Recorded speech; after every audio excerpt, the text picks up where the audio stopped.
Thank you, Kavya, and very warm welcome to uh, all the panelists today. So just wanted to set the context before we start the conversation. So as all of us are aware, the pandemic has had a lot of impact on the business environment. Some of it more tactical, some of it more long term, more strategic. The way consumers, customers today engage with an organization is changed. The way employees and employers are engaging, the entire theme of reskilling is changing. Competitor sets that companies are dealing with, our new ecosystems are changing. And what is the art of possible with the leverage and usage of technology, that too is changing. So we have an outstanding panel to discuss some of the impact of all this and how that's impacting the future vision of some of the most successful organizations in India. So with that, I will start with you, Mr. Sodhi. And firstly, I would like to thank you and your team for ensuring that right through COVID and at least the supply of milk and milk-related products went unhindered right across India. And I'm sure it would have been a big challenge for you and for the team. But thank you so much for doing that.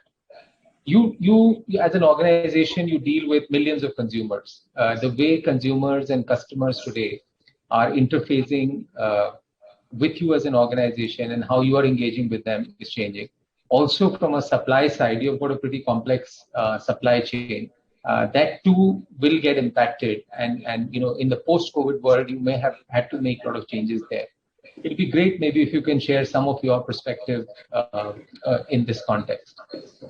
Yeah, thank you, Rajiv. Good evening, everybody, all the panelists. It's a privilege to be on this panel. Well, you see, as far as you are talking about changes, and since I am from the food industry, so I will talk more of the food perspective. First thing is, we have got both sides millions or billions. I mean, in case of dairy supply chain, there are 100 million suppliers all over India, 3.6 million Amul, and there are billions of consumers. So both sides we are masses. Changes in food industry happening last 30, 40, 50 years gradually. But what COVID has done it has accelerated 4 to 5x.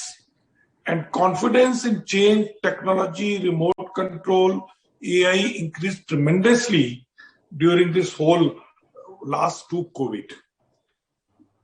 COVID-1 was lockdown period when mostly people enjoyed, but COVID-2 was very stressful. Because common man got impacted a lot. So there are certain stories. Now coming to the food, COVID, first thing has happened, people have understood the importance of food, more natural, more pure, and more immunity boosting food. Second is people have also shifted more towards protein and fat rich with lot of natural vitamin diets because of immunity boosting and the nutrition. Shift was happening from loose to packed, but it has accelerated, I said, from loose to packed to branded. In brands also more reliable, locally known brands, locally or nearby manufactured, but affordable brands, and also the brands which are available in the small packets. I mean, we are lucky that we are in, our products are meeting more or less this criteria of all affordability, pack, natural, especially, I mean, the biggest change we found in some products like paneer, which is full of protein. Both the COVID sales multiplied 20-30%, or cheese, or even the chocolates, dark chocolates, 3 times more.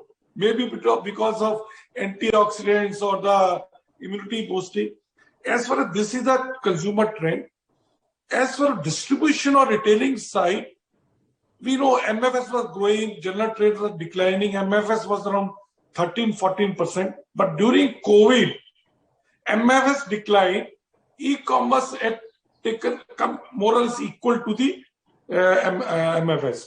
I mean, 12-13% used to be MFS, 2 to 3 e-commerce, and 83-84% general trade. But now MFS is only 5 to 6%, e-commerce to 6 to 7%, and that is all India. There are certain metro, there are certain cities like Bangalore, etc., where e-commerce is now 35%.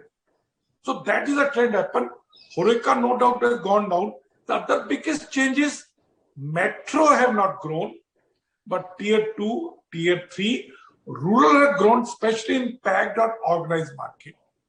Small value pack has increased, and opportunity came. Lot of people have got attracted more towards food business, especially small business, MSME, and all other food, because their life during all this COVID, one thing which what without any disruption, like you mentioned, it was the whole supply chain of food. Competition has grown, especially from the local brands, and that is happening with everybody. So now each brand is trying to see, instead of projecting as an international or national brand, how to project Amul as a local brand. So same is in case of other side, our milk procurement side, lot of technology changes have happened, whereas we have started believing more in automatic milk collection system, AI system, more remote control veterinary services, sex Siemens, use of technology and distribution instead of salesmen going to the shop to shop. Now systems where shops are placing orders on the app and going to respective distributors. But that type of technology is happening in all the industries, so I'm not talking about that. But overall, I can say this COVID has forced the industry to depend more on technology, more on digital technology, more on remote technology, and more on AI.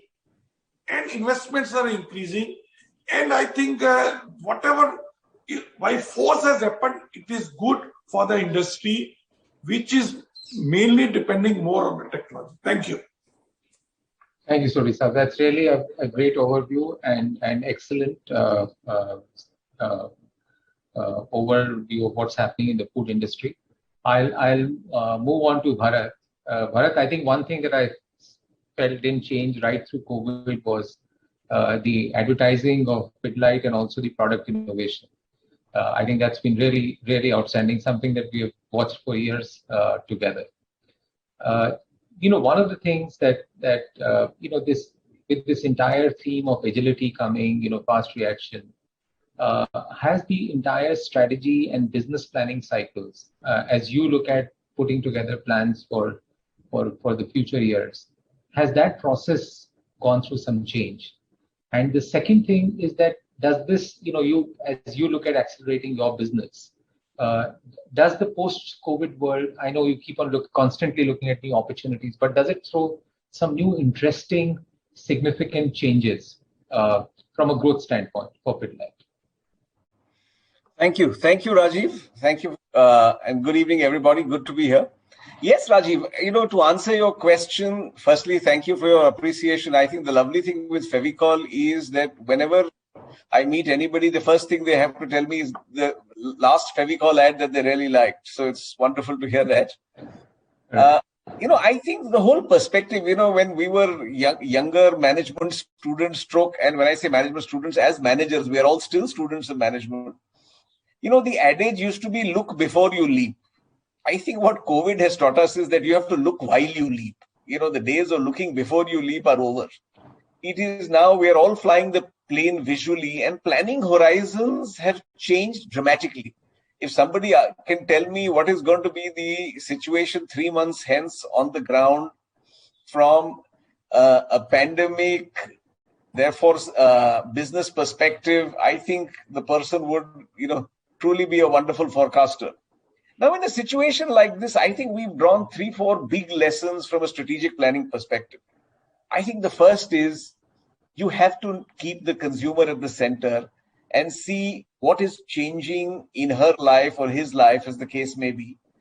And you can see that the consumer experience is being reimagined. 60% of consumers in e-commerce now are first-time e-commerce users.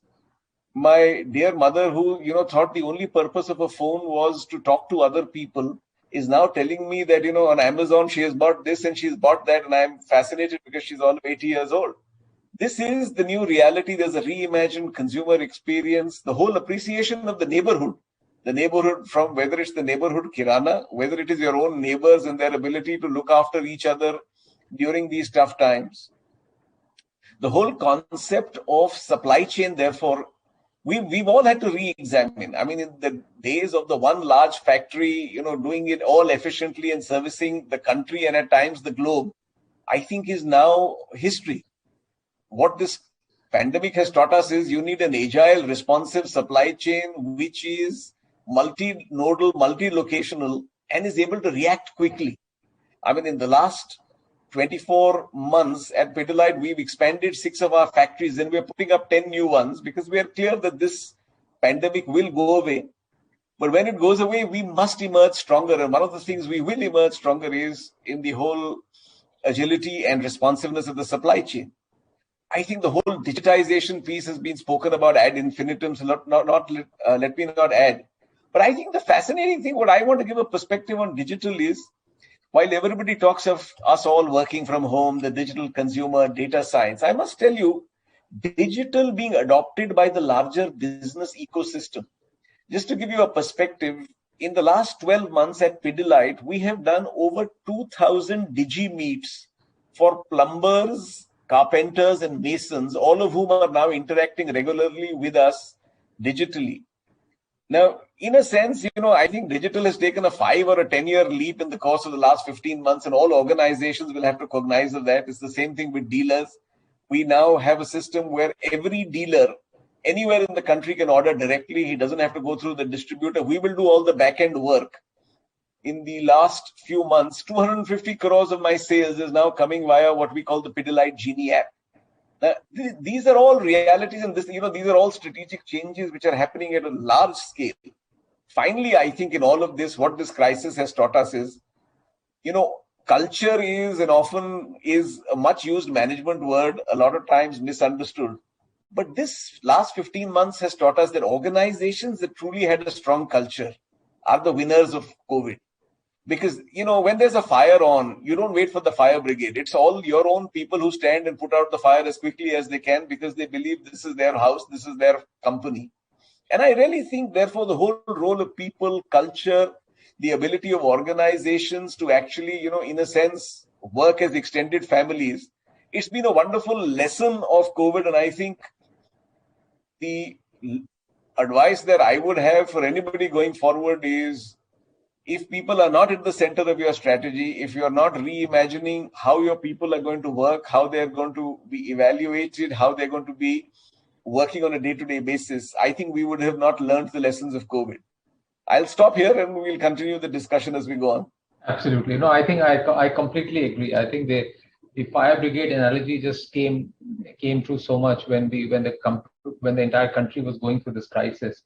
How each individual person in organizations, I agree, which have a strong culture and sense of belonging, I think how they stood out for each other and helped each other was really outstanding. And I saw, and the way corporate India came together and supported the nation and country as a whole was also really outstanding. I will now move on to Dr. Hiranandani. The commercial real estate environment of today has been transformed with this future of work, hybrid models, work from wherever, these notions becoming popular. So in the commercial real estate, Dr. Hiranandani, are you seeing big demand shifts? And also, are there innovations and flexible working models that you're looking at for organizations in the post-pandemic world? Thank you, Rajiv. Great to be on your panel. And with all our other panelists, it's such a pleasure. Rajiv, it would be a gross underestimation to say that there has been a change. There's been a dramatic change. So I think there is confusion. There's confusion at the top, there's confusion at the bottom. Confusion at the top because we are hearing statements that 75% of the workforce in certain companies will work from home. And again, I've talked to the people at the middle level of the same company, at the HR level, who have said very clearly that not more than 20 to 25% of the same company will work from home. And this is coming within the same 30 days of discussion. So I don't think it's an easy statement to say as to what exactly the change is, but change is happening. There is no doubt about it. Number two, the social distancing that we are talking about will require a complete change in terms of office spaces. You kind of put the sardines in the can. That's not going to happen anymore. So I think that's another change which you're really going to see. The third change is that remote working is a real possibility. So you don't mind certain people, and women in the workforce is certainly going to have a different change when they want to bring up their children for a year or two before they really come back. So change in that sense of the term, Rajiv, is definitely happening. But to what extent it's really going to happen in all the sectors, my gut feel, and this is a gut feel, there is no standard by which I'm going. I think it will make a difference to 20 to 25% of the space that will ultimately get affected. But if there is growth in the industry, if you get a 10% plus growth in the Indian economy, then I don't think there's much of a problem in terms of the commercial space. We will do it. We've just booked about 400,000 square feet in new projects which are coming up in the next 2 years. So we have done booking of that already. It's a pre-booking which is done. And why is it happened? Let me share with you a secret. Companies are consolidating. They are now moving into areas where they get A-grade products, but they don't mind shifting at this point of time and saying, yes, we will shift into a better consolidated place where there is an economy of pricing, etc., but it should be A-quality space. So all that is definitely happening. COVID has precipitated that. But let me share with you, Rajiv, the other side of the story. I've got huge number, and believe you, huge number of people who want to upgrade the size of houses they have. Husband and wife working from home, children studying from home, college students working from home, studying from home. My God, they all suddenly find that the home is so small. And those who can afford it have upgraded their houses. And funnily, the smaller houses they lived in also got sold at the same time. So upgradation, capital gains tax benefit, all those things happened in the last 6 months with the stamp duty reduction which took place in Maharashtra actually precipitated the whole thing. So again, COVID has caused a change. Yes, the answer is definitely happening. The third aspect of it is marketing. We would normally earlier have more visitors to the sites. This time, the branded companies which are there, and I repeat, the branded companies, where a company like we've just heard from Mr. Sodhi, where the people can be trusted, a Kamul brand or other branded companies can be trusted, people are buying from the net. Now, this was never happening to the extent it happened before. I'm not saying it didn't happen, but the number who are buying, like he mentioned about the ordering level of Pidilite and other things, the same thing is happening. We have had people doing closures. Earlier, they would say, all right, next month I'm coming from Dubai, I'm coming from so-and-so will visit the site. Now there is a trust and faith. If they have trust and faith with the brand, this is certainly going to take. Two other aspects touched by others I'd like to casually mention. One, consumer centricity that was mentioned. And I think that's a very big flag off. Complete change in thoughts. Earlier, people built the houses and they expected it would be sold because that is the type of house you have made. No more. Now people do want a lot of demand with the kind of stay at home. They want common facilities to be available, maybe a clubhouse, maybe something, walking center. They want to exercise. They want a gym. All these aspects are going to be done. And the last, but not the least, construction workers. We are looking after them. Quite a change between what it was before and it is now.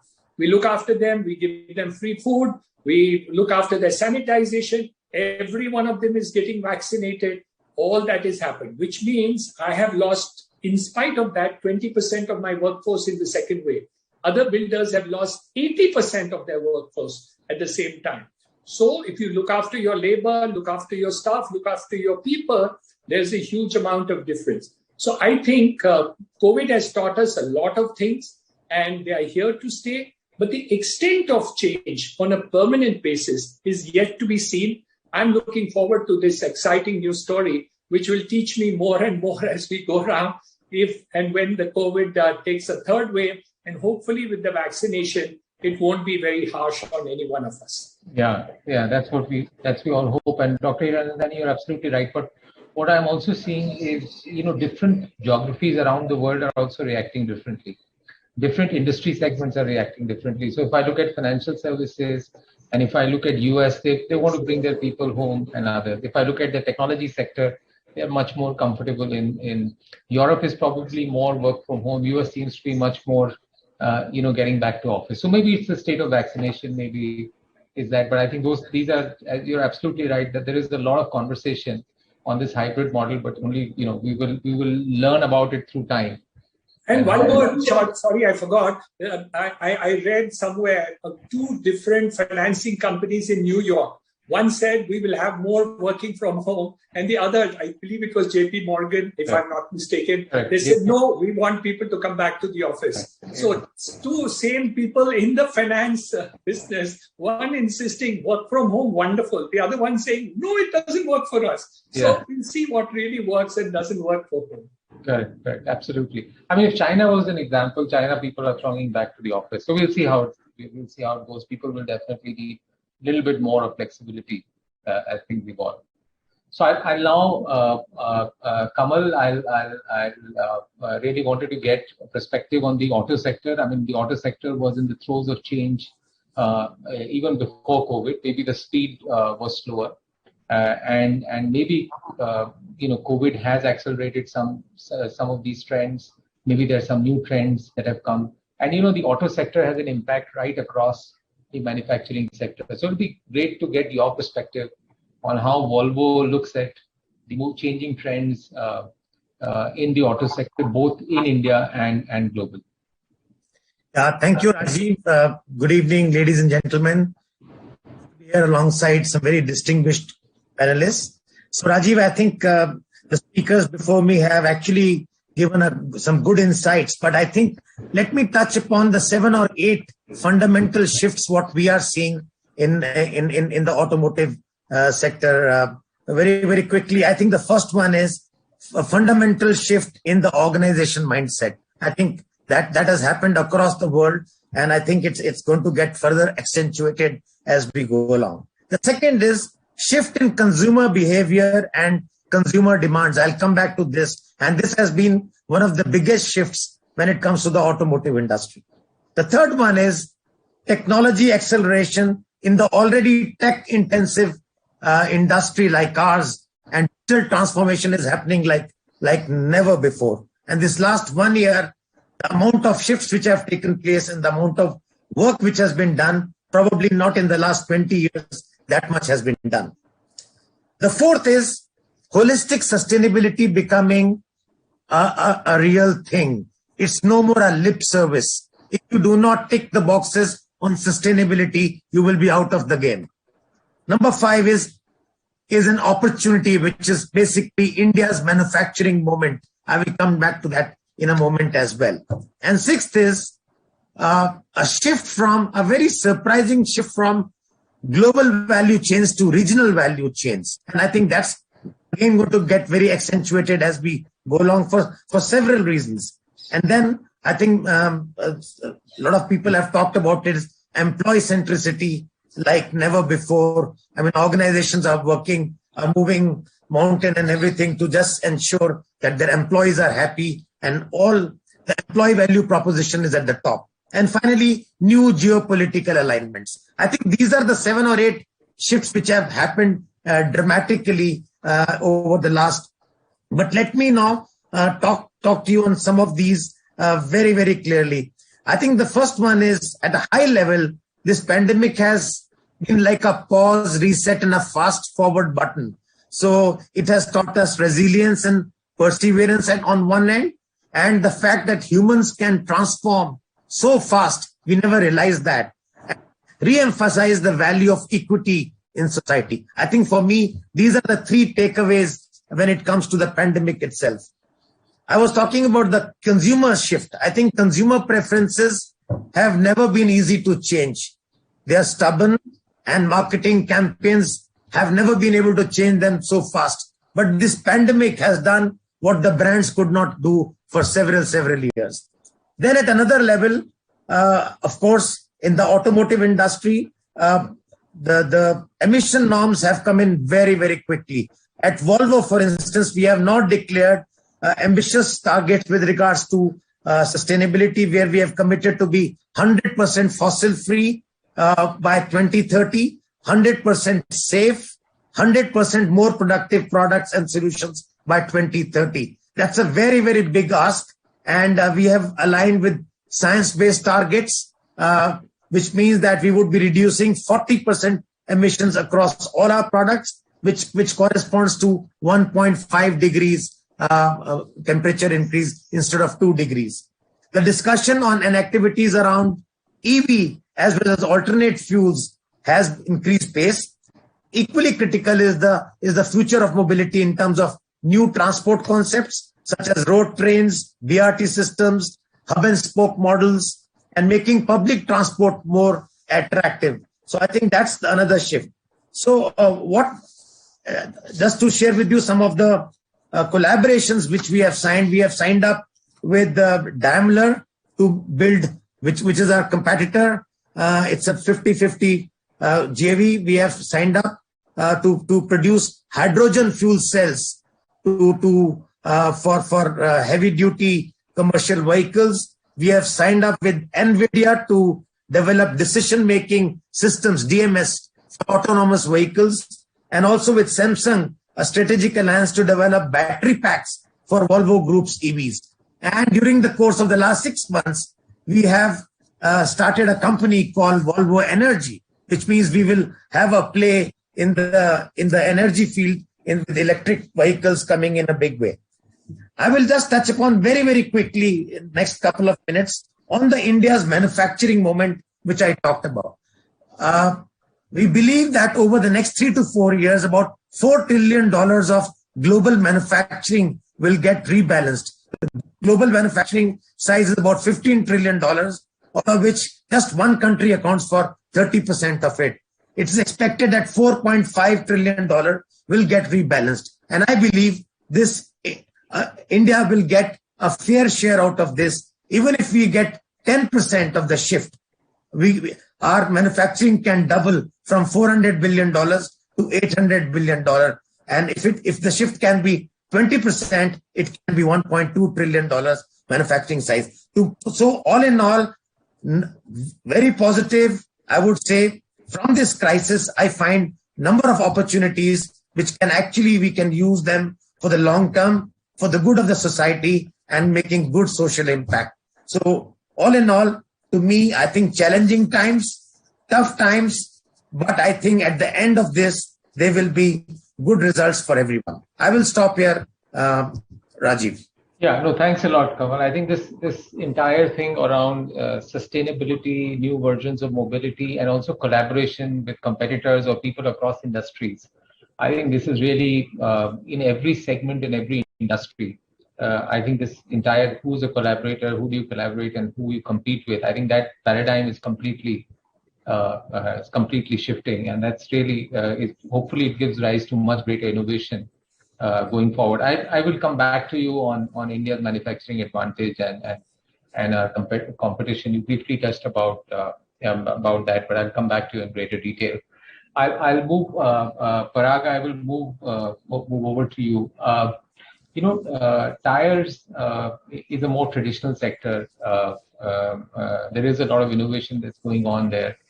And the earlier speakers talked about agility, talked about being consumer centric and having proximity to consumers. How do you see that? How does Bridgestone see that in India and globally play out in a sector and a segment like the tire industry? Thank you, Rajiv. First of all, I must commend you for putting together such an eminent list of panelists, but also a very diverse representation from the industries. So it has been really interesting to listen to the varying perspectives that are coming through from the speakers before me. And like you said, there have been a lot of challenges, but also plenty of opportunities. And I picked upon a few themes from what I heard from these panelists and tried to relate it to our industry. So I'm going to expand on those themes. And one of them is agility. Let me start with agility. So first of all, I mean, this pandemic came as a shock, and it really shook us out of our normal state of operations, all of us, all industries. That's for sure. But we have also realized that this is not a one-off event. We have had the first wave, there's a second wave, there might be a third wave, and the world itself has just become much more unpredictable over the last few years, and this pandemic kind of accelerated that change. So companies need to really figure out how they are going to gear up to succeed in this new volatile and unpredictable world. And there are two perspectives to that. One is the internal perspective, the employee, and the second is the customer. So in the internal perspective, I think agility is key, meaning companies have to respond, first of all, anticipate the change happening, and then respond very, very quickly. And you saw examples of that in the food industry, in the real estate industry, and in the automotive industry. So in a way, the traditional, not just the planning methodology, but the organizational structures also need to undergo a change.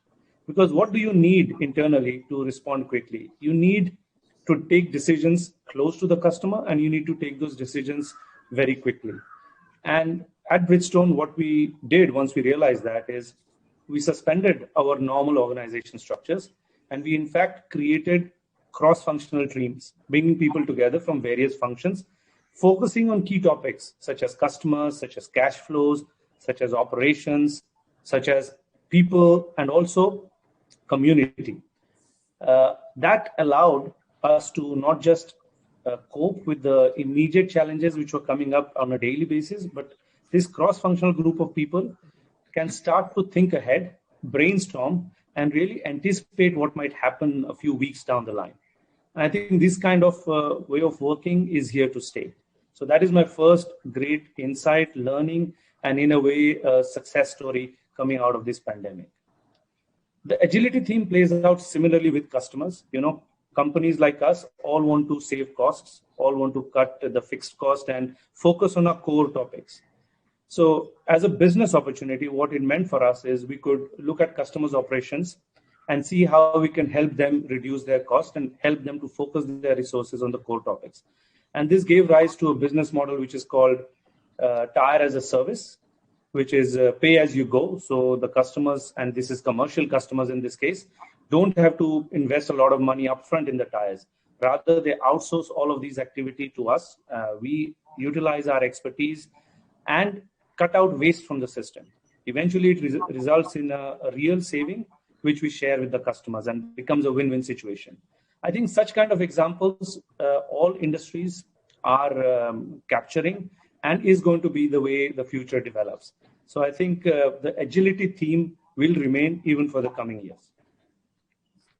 Excellent, Parag. I think this the point that you made on this teaming and cross-functional teaming to come to solutions. I think this entire theme of collaboration, teaming, and the leverage technology to make to bring in Tire as a service is it's enormous change, especially for large fleet owners and other and some of the other users of Tire. I think we have probably another 10-15 minutes. So what I'll do is, I think all of you have covered a wide span in the first round. In the second round, maybe with some of you, I just want to dive into some level of detail on some of the things that you've covered, and maybe if we can cover in 2 to 3 minutes some of those issues, one or two of those big issues, that would be really great. So, Mr. Sodhi, I'll start with you. In your case, one of the things that it's not so much linked to the earlier part that you raised, but Amul touches, as you rightly said, millions and billions of people, and especially a lot with farmers and rural consumers every day. So the need for balanced socio-economic development and self-sufficient ecosystems are growing more and more. And how do you see companies like Amul or generally corporate India contributing to a more balanced development of India, especially more balanced development of rural India, semi-urban India, where I think a lot of the infrastructure gaps came through, and also a lot of people migrating there is making an impact. So it would be great to get your perspective on that. Well, Rajiv ji, a very apt topic, because all policies are more urban-centric or rural-centric, very few policies because the voice of rural farmers or rural consumer is not that much impactful. As far as the COVID, no doubt we talked a lot how business shifted more from unorganized to organized, branded and other things. Same way as happened in agriculture produce, I'm talking about supply side first. You take example of milk. Milk is generally purchased by organized and unorganized sector. But during this COVID, somehow organized sector could not perform because of their level of digital technology, level of distribution, and also all the legitimacy of unorganized. So what happened? Confidence on organized sector procurement of agriculture or milk produce increased tremendously. Now farmers believe that they are more dependable on if they deal through the organized sector as far as the milk or the agriculture produce. Second is in the rural side, they also found, because I am from animal husbandry, so I am going to educate more. When they found that everything else stopped, there is a one sector which continued to work, continue to sell, continue to earn money, is the dairy or poultry or any other animal husbandry. So investments at the farmers level in the rural side, especially for the lenders or people like who have a lot of people back, especially labor, they have invested their savings are more in animal husbandry because their demand is growing, market is also growing. But what I feel is that, like you talked to the policy levels, we have to understand how to reduce disparity between the rural and the urban families. It is growing day by day. Everybody is talking. At the time of independence, average family income of rural and urban was 1:1. Today, 1:5 rural versus. Why? Because we want to reduce the cost of food. We want to reduce the cost of food, agriculture produce, and which means we want to reduce the cost of livelihood, people who are staying in the rural India. And just to provide cheap food, reduce food, so labor is cheap, wages are lower. So industry get labor, wages are lower cost, so their profits are increasing. Urban-centric industry average per capita incomes are increasing at the cost of rural household or rural families, which is now around 65 to 68%. So I think what time has come where we have to look for the policy change, how to increase the real income of rural household. Thank you. Yeah, and I think that's, thank you very much. And I think that's where organizations like yours and others in corporate India can play a great role. And I think it leads to a next level of demand creation, which I think is great. Great. Bharat, I'll just, you touched upon this question, and I thought it'll be great if we can get into some level of detail. Maybe if you can spend a couple of minutes, because this question is coming up again and again in the way, digital curve has exponentially accelerated. Human interaction to data-driven decision making, digital sales channels, digital manufacturing models. It's become priority for most of the CEOs. I know that your company is doing a lot of work in this. Just wanted to see how are the ROIs actually panning out from your perspective? And also, secondly, is it leading to a situation where the strong who have invested in this are getting a massive competitive advantage as against the companies who are not proactively investing in this? Sorry. I think that's a great question, Rajiv. The fact of the matter is digital, like any other business decision, my invitation to my team is twofold. One is the only purpose of digital is for us to get a competitive advantage. And digital is too important to be left to the IT geeks or the IT nerds. Digital has to be business. And the moment you manage to combine that and then come back and say, listen, show me the business case, show me the advantage. I mean, we did a wonderful thing. We actually asked all of our company to come back with digital ideas. We actually gave them 2 startup ecosystems to work with them who would help them develop their ideas. And we actually did 2 days of what we called Art of the Possible. 10 ideas were shortlisted. We actually gave them seed money and said, within the organization, go forward. And it's fascinating. Simple things like gamifying a salesman's daily visit. It makes his visit interesting. It covers all the range that he has to sell. It covers the payment collections he has to make, the daily route control he has to do. So to my mind, I really think digital has got microwaved in this pandemic, and the organization of tomorrow is going to embrace it, but embrace it not for digital's sake, because it must continuously give you a competitive advantage. I mean, I'll give you another example. Every Pidilite salesperson in the country carries a tablet. That tablet every day has a daily speedometer, which on various parameters tells him how he is going and where he needs to focus and what he needs to do. It's actually linked back to the central system where, therefore, if you ask me today in Chandigarh's Sector 17, at what time will my salesman visit? With a half an hour accuracy, I can tell you that. Now, all of this is really to just make him more efficient, make his life easier, and slowly reach a system where he's actually selling rather than doing mechanical stuff. And, like this, I'm sure all my distinguished panelists will give many examples. I think the fact of the matter is we're sitting on a wealth of data. It is clear that physical contact is going to take a lot more time before returning to, the good old days. And therefore, adapting, moving this forward and making sure, your business benefits has to be one of the imperatives of today. Yeah, absolutely. So Bharat, digital is really mainstream business. It's not something which is in IT. It's a source of massive competitive advantage. And I think as companies look at this, they have to prioritize on the basis of what gives an ROI in the short term or what gives a sort of long-term competitive advantage, I think. And I do hope you're using good consulting firms to help you through all this. Thank you very much. Dr. Hiranandani, again, you touched upon this, and I just thought that, it's a great segue into some of these similar questions. I mean, even as I look at real estate sector, the customer buying process is changing. The way customer wants to engage from an entire life cycle standpoint, how is house, from registration of documentation to, how is house progressing. I think that's going through a lot of change.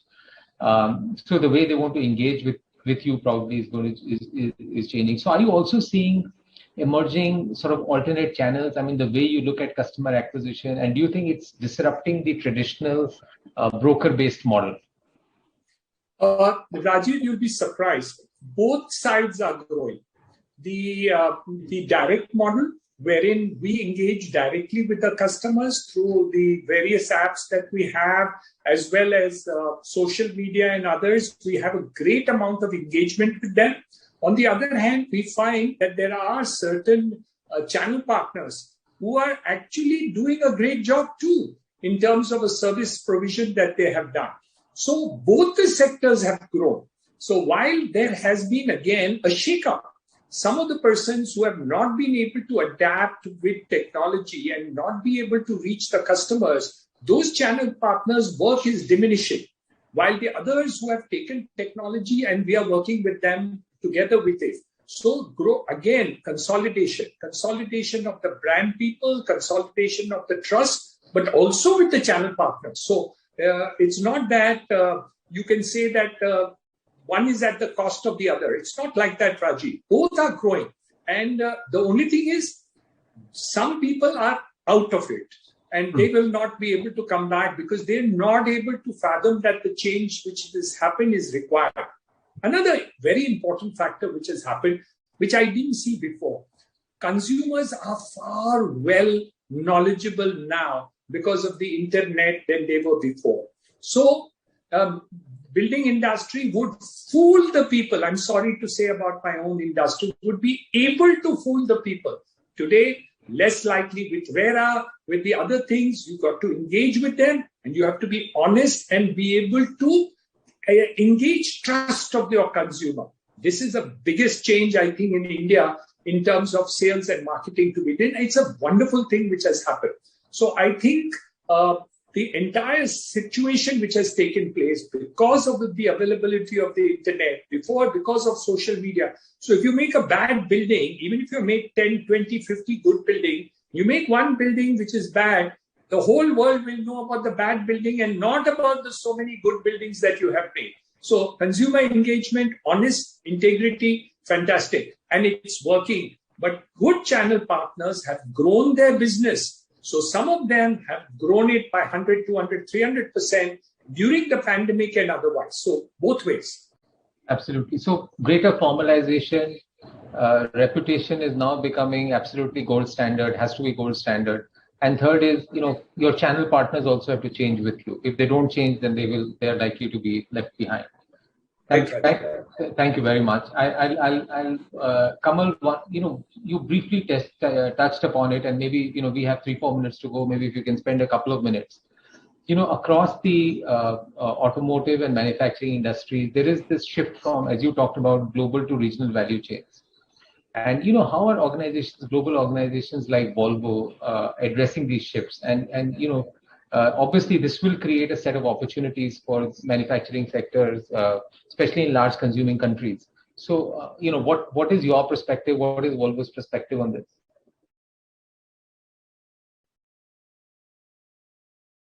Kamal, you're on mute. Yeah.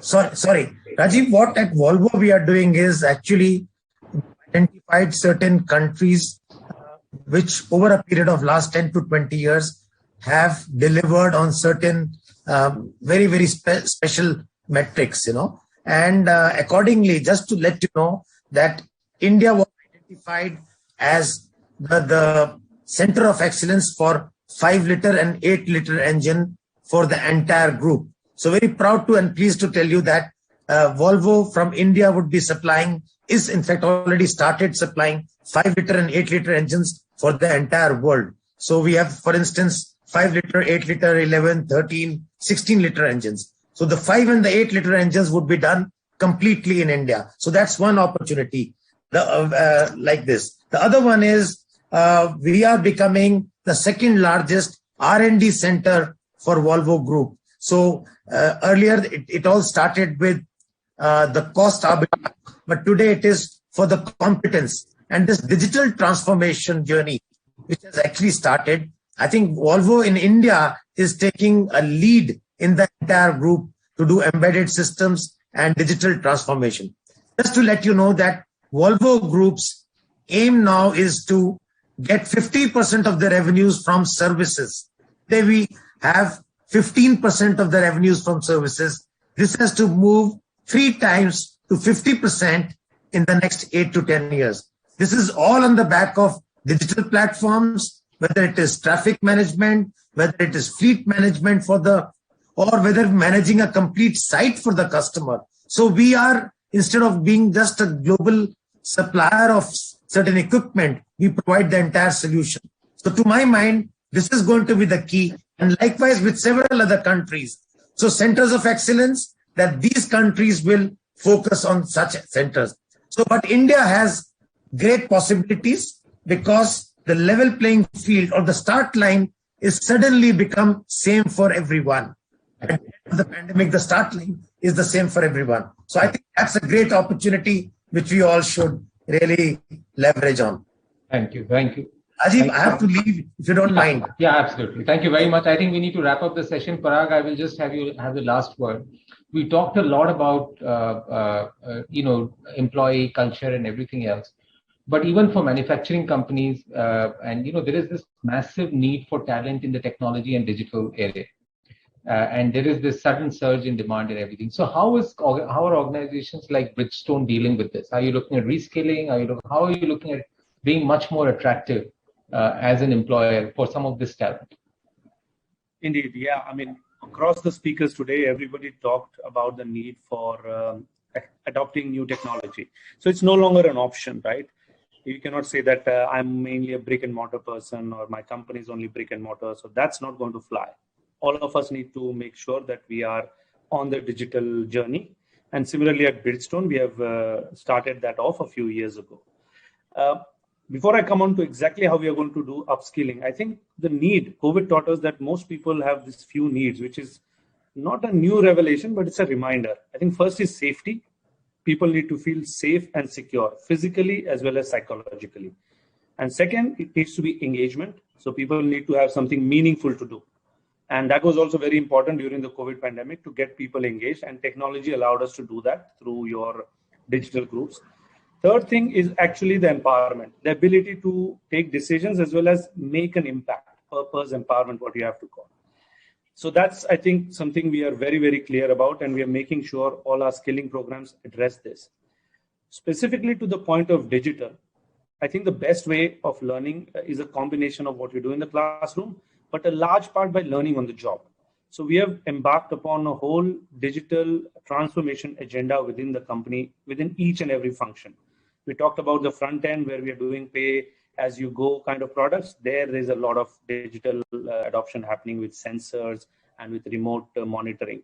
Within the company itself, we have a lot of digital processes we are adopting. And finally, within manufacturing, IoT has really opened up a huge opportunity for all companies. So I think the next decade is going to be about learning these new technologies and learning how to monetize all the data as well as the new technologies that are coming in. So like other industries, we are trying our best to be a pioneer within our own field. Great. Thanks a lot, Parag. This is excellent. I won't take time to summarize because we are running short of time, but I just would like to thank all the panelists for really sharing some outstanding insights and some very useful nuggets in terms of how they have dealt with what happened through COVID, and also how they are looking at either gaining market share or becoming more dominant in the post-COVID world. So thank you very much. And with that, I'll hand it over back to you, Kavya. Thank you very much. Thank you.